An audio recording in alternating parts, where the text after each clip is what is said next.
thing that's waiting for me. Pull up. Anticipated. This is the MMA Talk with your host, Brian Petrie. Strap Daddy is here, baby. Let's go. Listen, since we started the whole belt, I've kept it on the shelf. Daughters played with it. I've touched it, but I haven't been able to do it. And I got to start our little fucking just hold it up. Oh, it's a good looking belt. Whoa, man. I'm feeling good. I think that's going to translate to fire picks. Let me, there goes the belt. Son of a bitch. Oh, well. Let me see if we are live action, if we're blurry, if we're whatnot. Let's see. Okay. No, it looks good.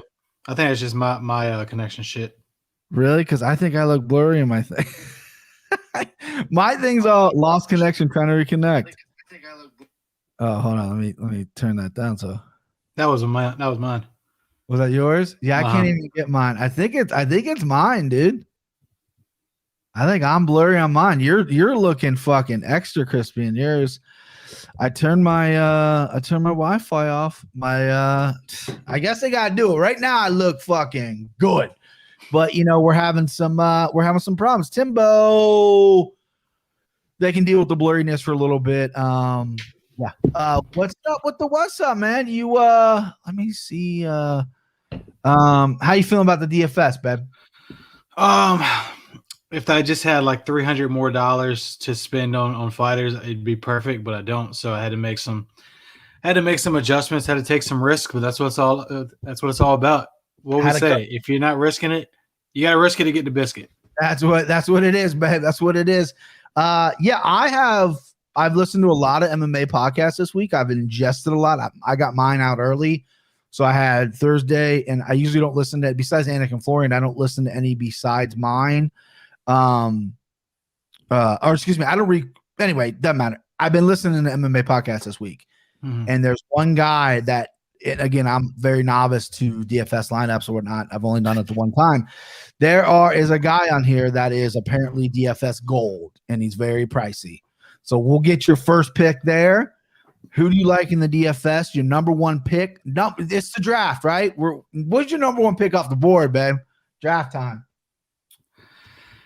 I think this is the gold guy that your boy was referencing. And it's funny because he's actually DraftKings specifically. I only play DraftKings, even though fuck DraftKings. However, that's where the real money's at. I'm trying to get rich.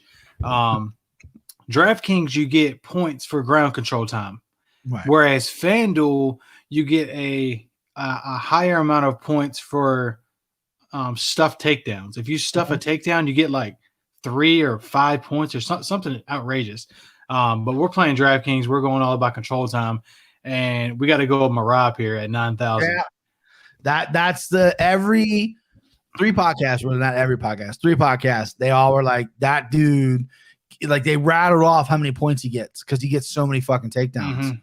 Which is funny because he's fighting Cody Stamann, who is a wrestler at the end of the day. He's a great wrestler at the end of the day. But there's levels to this shit, and Marab's just different. And I was listening to your podcast. Frankie Saenz is a great wrestler. Fucking Ricky Simone's a great wrestler. He takes everyone down, right? Yeah.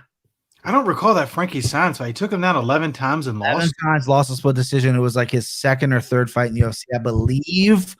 He started his UFC career really wonky. Like he didn't win a lot. Let me be because Frankie Saenz is like credentially. I know he's an older guy, did do much in the UFC, but credentially, wrestling wise, he's like a stud. Yeah, so he made his UFC debut against Frankie Saenz. There you go. Lost a split decision, 11 takedowns. Lost a split decision, which I think he clearly won. Yeah. And then the Ricky Simone thing, which was a really close fight, and then the weird submission thing, and then he hasn't lost since. So he started his UFC career 0-2. Yeah. And then he fought Casey Kenny, who's a stud wrestler, Bracatona, who can grapple a little bit. John Dodson has a good take down the fence. Yeah, very, very good. And then Cody Stamann, though, I think is going to be the most athletic guy he fights. So I'm interested into seeing what we got here with Merab. I picked him. I'm second guessing it just because I really like that number next to Cody Stamann. I'm dog hunting a little bit. He was so he's 200 now. Yeah, I had him at 190. He is now 2-1 underdog on DraftKings. I'm looking at DraftKings. Mm-hmm. Oh, like he's a better boxer, and there's no illusion that Merab is going to want to keep this on his feet. I know he's working on his feet, but Aljo hasn't been there. I don't know. It's going to be a competitive fight. It's going to be. I said on the podcast that's a live betting situation because it's going to go to decision. Neither guy finishes. Neither of them have a lot of finishes. So. Minus 270 to go to decision. Yeah, that's what it's going to be. You might as well bet money line. I mean, Cody Stamann to win by decision. I mean, that is probably what you're looking at as the probably best prop in that fight if you want to touch props. So Cody Stamann by decision is plus 350. So if you want Cody Stamann to win, it's plus 200. That's a good money line underdog. And then the only way he's going to win is by either a fluke, whatever, but he's going to win by decision, and that's plus 350. So it's plus 500 on FanDuel. What? Yeah. Fucking jeez, FanDuel giving out some lines, dude. I just cashed out FanDuel too. I told you. No shit. Yeah. So I was going to cash them out, go to DraftKings because I wanted to sponsor them. They told me to hit the road, hit bricks. So then I went on FanDuel to play some of those boosts, and I kept winning. And then so I was like, fuck it, I'll play 2 books. I'm going back to the gym, going back to MMA. I needed some gear. I got rid of all my gear years ago. So I was like, well, fuck it. I got fucking free money that I've won sitting here. So I took it out and bought some shit. So yeah, I might have to put more back. I mean, if you're going to give me, I don't know if that's the number I'm going to play because I did give Merab out as a pick. Yeah. Merab's going to win. Merab by decision is minus 148. That's a better number than minus 250. Minus 150. So, yeah. So that's a better number than obviously the massive price. So there's ways to go about that fight. But as far as DraftKings lineup, that's gold standard. That's number one draft pick right there. That everyone's talking about that. Trevor Lawrence. He's a Trevor Lawrence. And if you don't have him, if you want to be like cool hipster guy, like, you know what, I ain't gonna take Merab, you're gonna lose. You ain't gonna be in the finals. Everyone's gonna have Merab in his lineup. I know he's expensive. All right, let's keep moving, baby. Who's your number 2 pick here?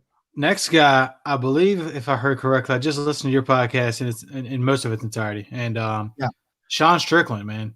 We just talked about him, prior to us getting on here, and he's in a zone right now that's hard. That's hard to compete with, man. When he was, forgive me, I forgot his name. The bigger dude with the concrete head he just fought. He fought Jack Marshman and then he fought Brendan Allen. Brendan Allen, who's knocked out. Marshman was the guy he was yelling at, going, fall down. Because Marshman is that Welsh bare knuckle boxer who just like has a cement head. He knocked out Brendan Allen, which was very impressive because Brendan Allen just looked like he won. He looked really good when he just won. So you got me? I'm losing it. You got me? I got you back now. Okay, good. Yeah, so Sean Strickland's my mortal lock. I had a little, I think he's my best bet. He's the best. What's that from? What is that from? I heard that earlier. I laughed my ass off. Nacho Libre. Jack Black. Yeah. He's talking about how he wakes up, he wants to be a wrestler, but he's like in a religious thing. And he goes, I wake up at 5 a.m. and I make some soup. It's the best. I love it. And I'm like, I couldn't find a good tone for mortal lock. And I always say it's my best bet. And when I heard that, I'm like, it popped up in my fucking, I haven't seen Nacho Libre in forever. And it popped up and it says Ignacio talks to the kids. And I was in bed, trying to go to sleep. I'm like, I'll click on it. And then he said that. I'm like, that's it. That's going to be, that's the best bet right there. That's original too. Ain't no one using that. Now, so Sean Strickland, what we were talking about, great pick. I think he finishes here. I'm steaming him every way, going money line, going finish. Sean Strickland by submission. Yeah. Sean Strickland by submission is plus 900, which is very interesting. Sean Strickland by TK or KO or DQ or whatever is plus 210. I'm hitting both those. Sean Strickland is very crafty on the ground, has some submissions on the ground. Jocko's going to want to take this fight to the ground because his chin is just not there anymore. Sean has shown to be primarily a boxer lately. He's a great boxer, got great hands, good chin. He's only been stopped once in the UFC, and that was by a crazy spinning kick by Alessio Dos Santos.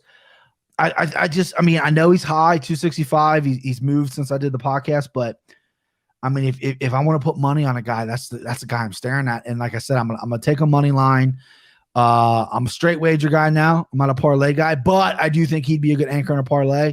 And then I'm gonna dabble in the 9-1 submissions because he does have submissions, but I'm really looking at the TKO KO because Krzysztof Jotko gets just fucking rocked every fight. He's been finished before and just was a stand-up guy, and then his chin went away, and they're like, "Oh, you got to wrestle now," you know. Yeah.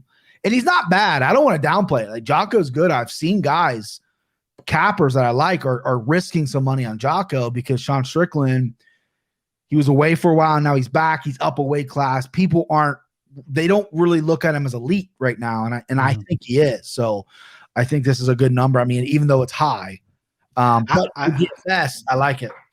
Yeah, and I think he's a no-brainer, but he's expensive as shit. And so we're looking at right now, start with a $50,000 salary, and I've got Merab at $9K, and then I've got Sean Strickland at $9,200. So those are two of the highest ones. Wait, but Sean Strickland's more than Merab? Yeah. Fuck, really? Well, going back to your prop, dude, and I know you done took all your money off FanDuel, but you said he's at 9-1 at submission.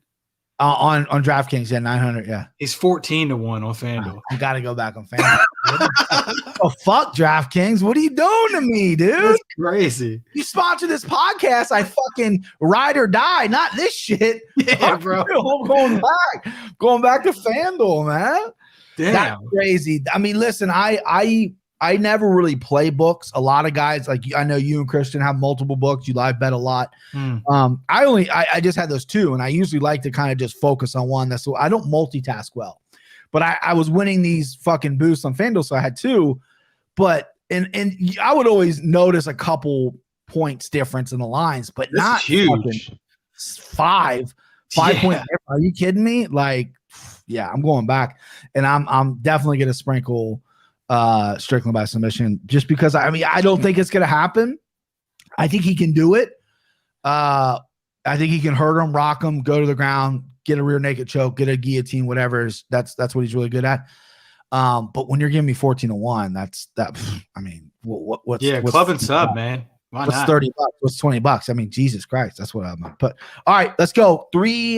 We got 2. I need that third one, baby. So this guy, so obviously my last two picks were very expensive, and you're putting me onto this guy, from the podcast, Shout Out MMA Takes Podcast, TJ Brown. It's he's got the Arkansas strength. He has lost both of his UFC fights from what it looks like, and with his last one being a decision. And in his first fight against Griffin, I don't know if you recall that fight, but he must have been doing very well prior to getting subbed in the second round. He gassed out bad. Yeah. Oh, did he?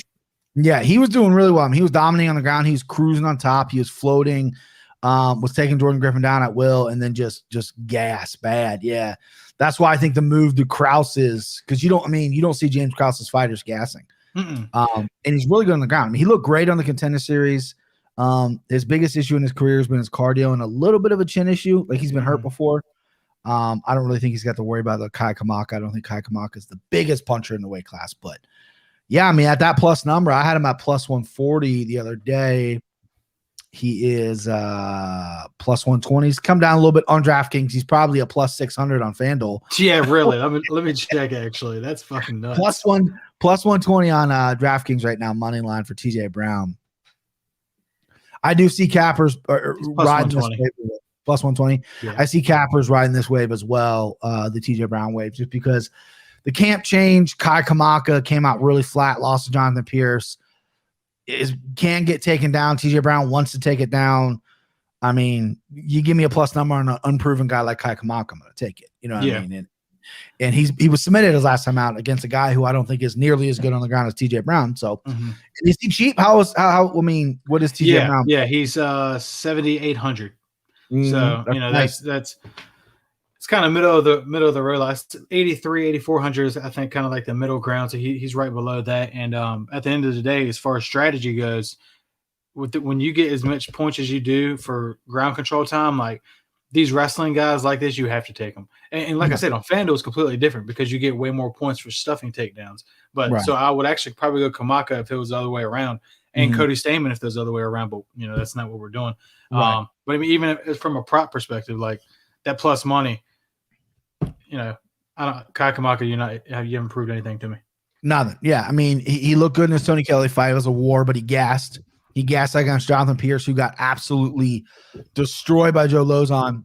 Jonathan Pierce was actually supposed to fight tonight, but or tomorrow night, excuse me. TJ Brown by submission is plus 550 on DraftKings. What is it on FanDuel? Plus 500. Wow, what is going on? I don't know. Should I hop on those other bets right now? I think I should because I think they're going to move. Or they'll hit me with that shit. I've had books do this to me before, not FanDuel or DraftKings, but some of the offshore guys. They'll post something like that's not correct, and I'm like, okay, well, I'm taking it, and then I'll win the fucking bet, and then they'll take it back and say, it was an incorrect error. I'm just like. Come to think of it, my buddy who years ago when he was doing offshore. They had a crazy line. He jumped on it like it was a UFC fight like weeks before, maybe not weeks, days before. And then right on fight night, they realized the mistake they made. So they canceled it and gave him his money back. So it didn't hit. He would have lost the bet. But they canceled the bet. And he goes, you just can't do that. Like, no. You're posting this crazy thing. You're a book. And you cancel it. It's like what's happening here? Yeah, reminds me of Jerry Seinfeld when he has a bookie and the bookie he takes his money but he can't pay. He's like he's like that's not what a bookie is. Like you're supposed to have the money. Yeah, but I like TJ Brown a lot. I like him I think if he wins, it's going to be a dominant top pressure performance, control time, all that. And I do think he is aggressive. He goes for it. I like a submission as well. That's another prop I'm looking at. Plus 500 on FanDuel, plus 550 on DraftKings. Kai Kamaka again got submitted his last time out, and taking this fight on. I think I don't know if he got a full camp or not. What's up? Oh, okay, never mind. No, I was thinking about another fight. Continue. Yeah. So I'm loving the TJ Brown play here as an underdog. He's always my underdog lock, but the Cub Swanson, the guy who I picked him underdog lock, I just really like that fight for him. All right, next up, we got 4 here, right? Is that 4? That's 3. Excuse me. That's 3. I must have not. So you picked Cub Swanson as your underdog lock? Yep. Damn. Okay. Yeah, Cub Swanson. Yeah. Next up, 7,600. Like it. And with him, what I really thought is his volume is insane. If you look at Cub, even in the fights he loses, Daniel Pineda, obviously he finished him. That was new for Cub. I'm not used to seeing him, with knockout power like that. But Kron Gracie, fucking 135 strikes. Lost to Shane Burgos, but also threw 129 strikes in that fight. Yeah. Artem Lobov. This was a couple years ago now, but 209 strikes. Like Cub Swanson is Don Ho Choi, 111 strikes. Like this dude, his output is insane. And for 7,600, that's very low to be putting out that output, even if you do lose. Now, not without saying that Giga, right? Yeah. Giga. He looked phenomenal in his last fight. He looked phenomenal. But I really think Cub can get in close with him and maybe do some clinch work or just, because Giga's a long boy and Cub is a short guy. So, he's going to need to get in tight with him. But not to say Giga didn't look very good, but Cub's proven to me time after time again, he's durable and he can produce volume to give me a lot of points. Yeah. Well, Giga did look good in his last fight, but he also fought a fucking Uber driver. Right. No doubt. Right. The one thing that the way I broke down this fight was Cub. Everyone's saying Cub needs to wrestle. Cub needs to use his jiu-jitsu. Giga's really been working on his takedown defense. I think that will it could be an advantage because Cub doesn't tire. His cardio is great. He puts a high output, like you said. Cub's fought taller guys before. He's knocked them out as well. The problem I have with really technical kickboxers coming over MMA is Cub is a unique dude. He throws shit from his ankles, weird kicks. He's very awkward. His timing's different. His technique's different. He keeps his hands down, moves his head a lot. Giga is so perfect, right? that sometimes in an MMA fight where it's not kickboxing, there's not a rhythm to it. A guy like Cub who can break that rhythm can really get through. I think Giga's it's gonna be an interesting fight because Giga has great kicks. I think his hands are a little weak, but his kicks are really good. I think his takedown defense is underrated. I do think he has good takedown defense. I think that's something that people are sleeping on a little bit because Cub's not the best wrestler. He's got good jiu-jitsu, but he's not like a stud wrestler. He's good everywhere. He's been around forever. But I like that pick just because I think Cub, they're going to stand up. It's going to be war. Cub's always in fun fights. Every fight he's in, he's a dog comes out of him. That's what he wants. You know, he wants to fight in the night. He's not going to fight for a title anymore. He's at the end of his career. So why not go out and look for that 50K? You know what I mean? Get that knockout of the night, get the fucking bonus of the night, fight a night, whatever. That's what he's fighting for at this point. And at plus 130 against a guy who's a little unproven, hasn't fought many good people in the UFC or in his career, yeah, you got to rock with Cub. And he's cheap and his output's super high, like you said. So if he performs, that's a steal right there for DraftKings. No doubt. I'm wondering what Cub's getting paid. You know, he's probably getting definitely north of 100,000 for sure. I think it's somewhere between 100 and 150,000 per fight, just with his longevity. Right. I wouldn't be surprised if he was that high because he's been around me. He was WC for a while, for forever, and then UFC's been UFC forever. Never fought for a title. He's main evented quite a bit. You're probably right. He probably does get paid. I would say I was going to put it at 80K, but that might be a little low ball. I think you're right. I think it's anywhere between 80 and maybe 120. And then his Reebok deal, or not Reebok, Venom deal or whatever, he's getting paid out probably 20K every fight. No shit. Yeah. So, Diego Sanchez just got paid out all his money. They released him from his fight and they paid him because Dana White likes Diego. So Diego made like 155,000 plus his win bonus, plus his Venom pay, which was like 21K for his potential fight, his last fight that he would have had. They paid him. They paid him and cut him because Fabia, his coach, was asking everyone in the UFC for medical records, and he was telling the commission that Diego has a death touch punch. So the commission started getting really worried about this, and they're calling the UFC like, "What's going on with Diego Sanchez? Like, is there such thing as a death touch punch?" And the UFC's medical was like, what is going on? And they're like, and it all came back to this guy. He requested and demanded the UFC to give 15 years of medical records released to him, not Diego. Diego wasn't requesting, but his coach was, who has no power of attorney, going, hey, I want the last 15 years of medical records on my guy. And the UFC goes, no, like what's happening? And then like a bunch of shit else happened. And they're like, okay. And Dana came out and said, that guy's crazy, but I love Diego. I hope he gets help. We're going to cut him.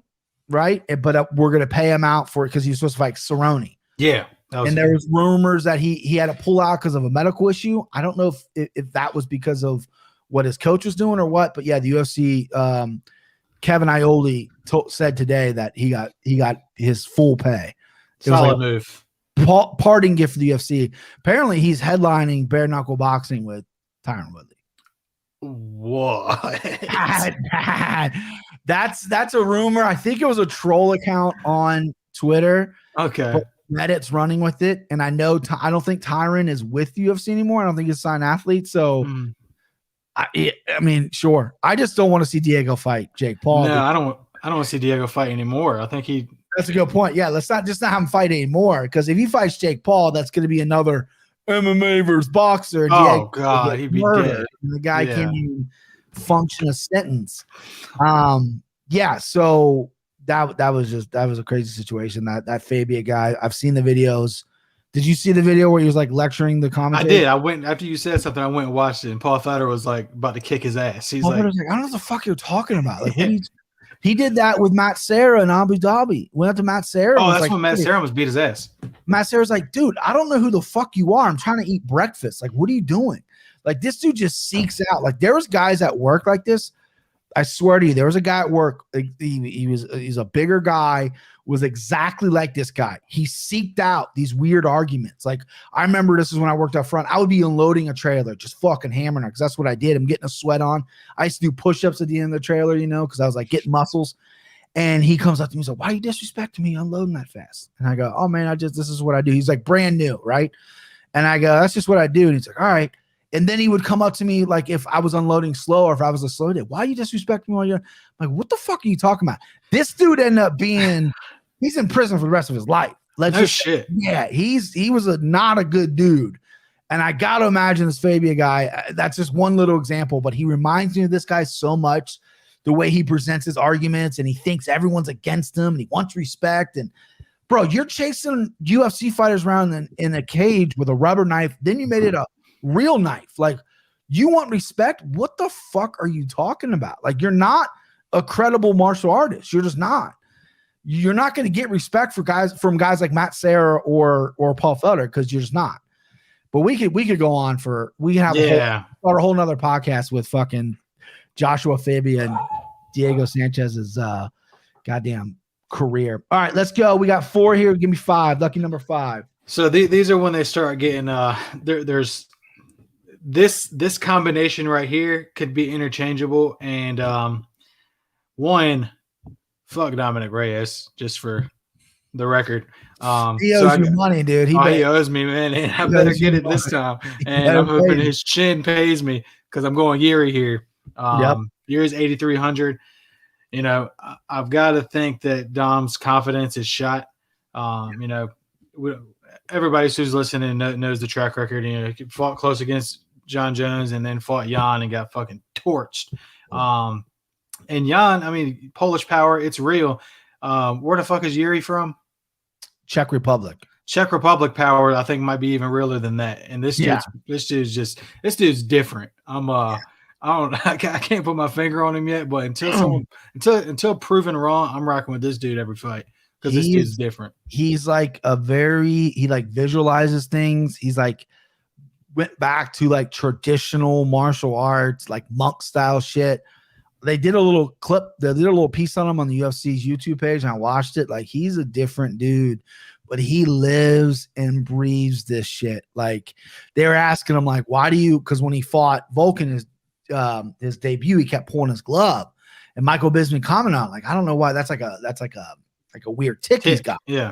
And he said no, he was just channeling like the powers or something. Something like he said, I don't want to misquote him, but it was something like that. And I'm just like, so at this point, I'm at a crossroads because I really think this guy's talented. Either I got to jump off because he's a fucking Looney Tune, or I got to be ride or die. I'm right there. I'm going to see. He's definitely my guy, but I don't know if I'm all in yet because I got to see how because if it works on Saturday and we win money, because I'm taking him as well. I'm going to bet him. I'm going to bet him as a finish as well. I think I'm going to do the under, whatever the under the rounds is as well. So if he wins, then dude, keep doing the power. I don't give a fuck. Just keep winning money, dude. I don't care. He's an interesting bird though. How much is he though? Did you say? I'm sorry. He's 8,300. Okay, so he's So this is where, you know, my final 2 picks, this is where I'm going to have more than one lineup, so I'll definitely be interchanging these. But I can either go. So this lineup here is probably the one I'm going to put into $25, and it's going to be Jiri, and then I'm going Dustin Jacoby. Okay. And it's because I can't afford Kutalaba. Because I have a text from you, Kutalaba by death or by murder the other night, I believe. Yeah, that's what I'm saying. So, but I mean, this is strategy here, and you know, after further research, you know, and I get it, you know, Kutalaba is fucking violent, but he, you know, and fucking pronounce his name, Anakin, and Velikan. Ankalaev. Yeah. You know, he fucked him up last fight, but I mean, Ankalaev, Dustin Jacoby is not to be compared to Ankalaev. You know, I understand that, but I think I was listening to another MMA podcast. Can't even remember which one it was, but Kutalaba's his victories in the UFC, if he came against opponents who were 9-16 overall. You know, he's not. I believe he did beat Cleo Roundtree, correct? Yeah, he beat Cleo. Yeah, who doesn't have the best record, but it is an impressive win. But you know, aside from that, I'm not too much impressed. You know, first of all, I hate him personally. So that may play into this, but second of all, I mean, he hasn't really been that impressive. But his fighting style is great for DFS, so that's why I will be interchanging Dominic Reyes and Kutalaba, and then I'll have another. My main lineup will be Jiri and Dustin Jacoby. Yeah. What are your thoughts on Jacoby? And I like Jacoby, and I was all over Kutalaba. I think I still am, but after his antics at the weigh-in and afterwards, Jacoby goes, "There's no way you're beating me." I love that shit. He said that confidently. I'm like, fuck, I like that. I like this dude. I like that. I believe him. You know, Kutalaba clearly is a head case. His UFC record is very up and down. Obviously, debuted against Serkinov, got choked out, close fight, beat a guy named Jonathan Wilson. Don't know who that is. Lost a decision against Cannonier where he was winning and then he gassed out. And he came back and he beat Luis Enrique da Silva by knockout, and then Gazmarat and Tukulov, which is an okay win. That's his best win, I think. But then the key to it is he almost put out Glover, right?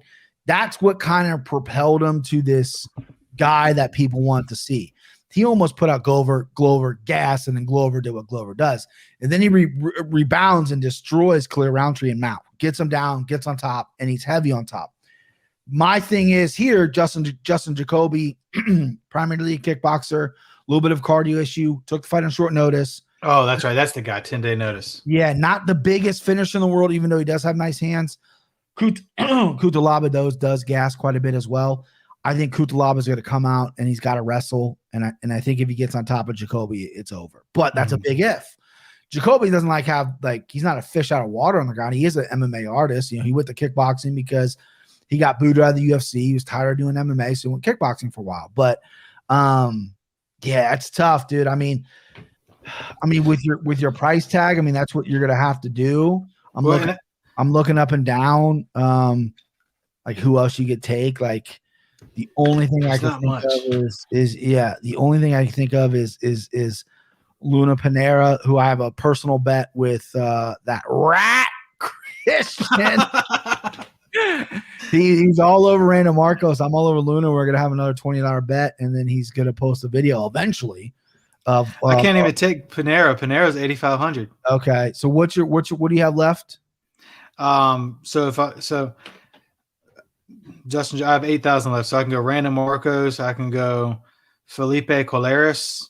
Okay. I can go Luana Carolina. Is that the one you were talking about? No, Luana Carolina. Okay. She missed weight. She can't even do 10 push-ups. I'd avoid KB Bueller. Sam Hughes. Nah. You know, would you be more confident? And like I said, unfortunately, I'm stuck with this combination I have to use. Yeah. Going Jiri and Jacoby, or going Reyes and Kutalaba? Jiri, because I think Jiri is going to finish. If not finish, land a lot of strikes. That guy's never not in a. I mean, 5 rounds. He's always. I mean, if you look at his fights in Risen, dude, this dude, he got taken down by Nemkov, the Bellator champion, like over and over again, and just beat the fuck out of him off his back. And then just Nemkov got tired and he ended up putting him away. He's a special power dude. I think Jiri is you must keep him. And you're right. I think Jacoby's the only play. I mean, you maybe could get Felipe Corrales. I think Corrales could finish with a submission. He is an underdog pick I have over Luke Sanders, who's taking this fight on short notice, who does get submitted quite a bit. But I think Jacoby, after the heat of the weigh-ins, and Kutalaba he's tough as nails, but when he gasses, no one's tough. You know what I mean? Right. And he could quit. And Jacoby is a really good kickboxer. So, yeah, I think you keep with that. Because all the other people you named, I don't love either. I think Jacoby's the way to go here. When he said, there's no fucking way you're beating me. Like, I had sent him the same as you. It's like, he's okay, I feel you, bro. I don't think he's going to beat you. Looking for his flip-flop. He's like, dude, there's no fucking way you're beating me. I'm like, oh, shit, okay. I'm glad. He's a big boy, too, man. Justin Jacoby's a big boy. He is big. I was like, I'm glad I didn't make my bet yet. You know, I'm going tomorrow. Because Kutalaba is a guy I was maybe flirting with a unit because of his price. He's so low. I'm like, oh, I can get almost, you know, pick him, yeah, I can almost get a full unit back on him. But after that, I mean, I still probably bet him because I picked him, and I think it's gonna be a very entertaining fight. But I think I might just do like props. I think Kutalaba could club and sub, but him by submission is huge. I might sprinkle on that, and I might go Kudlaba by KO, which is plus 120. Hear me out here. Yeah. So Andreas Micheletus. Yeah. Are you big on him? I picked him. He's only had one fight in the UFC so far. He's got a lot of power, though. I'm not big on him, but I'm very against KB Bullet. Right. You know what I mean? Talking about him. My only other option would be then is to take out Sean Strickland, put in Micheletus, and then put in Cutelaba instead of Jacoby. I just think Sean Strickland's on this tear, man. He's in the zone. You keep Strickland in. He's in his zone. He's a special fighter right now. Not a lot of people don't know him because he had years off and he hasn't had the big name. He's fought a lot of people. He's been in the UFC a while. Love the bump up to 85 as well because he's a taller guy. Keep Strickland and keep the lineup the way it is. You're going to make another lineup. That's the lineup you can play with. Yeah. I like the lineup you have because Cutelaba, again, he's a son of a bitch in that first round, and then he's going to fade away. And I think Jacoby is tough enough to withstand the first round and skilled enough in his hands to really take over. He could finish, and he also could land like fucking 200 strikes on Kutelaba's head. You know what I mean? Because Kutelaba's just he's hittable. Like, he's not hard to find. Right. So I keep chasing you down, like he's just, until he gets tired. But I just, as a betting standpoint, I don't know if I'm going to take Cutelaba because of what we talked about on the weigh-ins. I will stab at the props because I just I don't do props much anymore. I haven't really been hunting props. I think I'm going to go back to props because I do like a couple of these really big props, and FanDuel's got some great prop numbers. So. What's Cutelaba by KO? Cutelaba by KO on DraftKings is plus 120. Let me check here real quick. Plus 120. Oh yeah, because he's like a minus 120, isn't he? He was a minus 137 the other day. I'm sure he's moved. What is he? Plus now? 115 on plus 115. Okay, so he's went down. I think a lot of people are thinking what we're thinking after that weigh-ins. Like, oh, actually, you know what? On fucking on DraftKings, he's a minus 148 now. So he's went up money line wise. And Jacoby's a plus 120. I had him plus 110 on Wednesday. So a little bit of action on that. People from Moldova are backing their guy. Yeah, it's just I don't know. Violent. It's gonna be violent. It's gonna be a minus fun fight. 330 to be by finish. That might be just the best bet. He's the best. I love it. That might just be a best bet. I mean, I know it's so high, but someone's getting finished in that fucking fight. They can't fight 3 rounds. Justin Jacoby in a full camp couldn't go 3. He slows down. I mean, Maxim Grisham, his last time out, a lot of people thought he lost that fight. He slowed down tremendously, and Cutelaba can't fight 2 rounds. That fucking guy's done after the first. Yeah. So that might be like a really good bet if you have a bankroll. Minus 330 is very high though. Yeah. I'm gonna play around with the props tonight. There's some I'm telling the world now. Strickland by submission and finish is something I'm gonna play. By finish, I mean by TKO plus 210, plus 900, plus 1400 on FanDuel, which is obviously I'm gonna hit. I like Luna or Paulina Bottadiello, the girl that fucking Colby fake dated or whatever. Oh, I like her by submission at plus 500. Luna Carolina, I think she literally just gave her leg last time. I was like, here, take it. I like Luna Panera as well against Random Marcos. I might have to just bet that because Christian and I have a personal bet on that. TJ Brown by submission. Love that prop as well. He's an underdog. That's a nice little thing. And then I might Andrew Micheletus, who we talked about, for him to win by KO is plus 100. So gosh. Yeah. Corrales by submission is plus 400 over Luke Sanders. That might be something interesting because Luke Sanders, if he gets tired, he gets taken down, and Corrales isn't the biggest finisher in the world, but he is decent on the ground. He's got some wins by submission on his record. So couple things to look into. I definitely am going to, I'm playing Strickland big, and it really all depends how much I put in the Strickland pot to see where I'll go else. All these props that is named are all going to be sprinkles. Maybe the biggest I'll go is a half unit, but the rest are going to be like quarter units, like $10, $15. Yeah, man, when you're hitting 14 to 1. Right, but some of the really higher numbers, I'll do that. And then I'm gonna play my locks. My locks hit all last time. I'm gonna play Jiri, play Cub, and play Sean right now, and then probably play around with some props and look and have a good night, man. Can't Have wait. another good night. I would pick up my belt, but it fell back behind the light. That's all good, man. We all know it's there. We got the next pay-per-view we got is the big one, and it's Oliveira Chandler. Diaz, that fucking card gonna be in front of fans in Houston.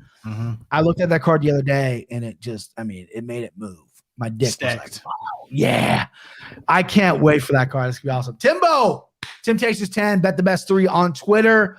This guy is on fire in the NBA. If I knew anything about the NBA, I'd be betting it. And if I lived in a state where I could live bet, I would do it. But I can't drive to India and just clean house with what you're doing over there. Let me see if we're winning tonight so far. So we took the 76ers -8 check mark. Got it. That was at like -110. And then we took the Trailblazers, I think -4, and they're up 8 late in the third quarter. So let's get it. Let's go. But appreciate it always, brother. Hey, brother, let's go. I'll talk to you tomorrow. That was my guy. This fucking Mike. Tim Mitchell. Yeah, I don't know what to say. I don't know how to end this. Fuck it. Let's end it. Let's go. He's the best. Love it.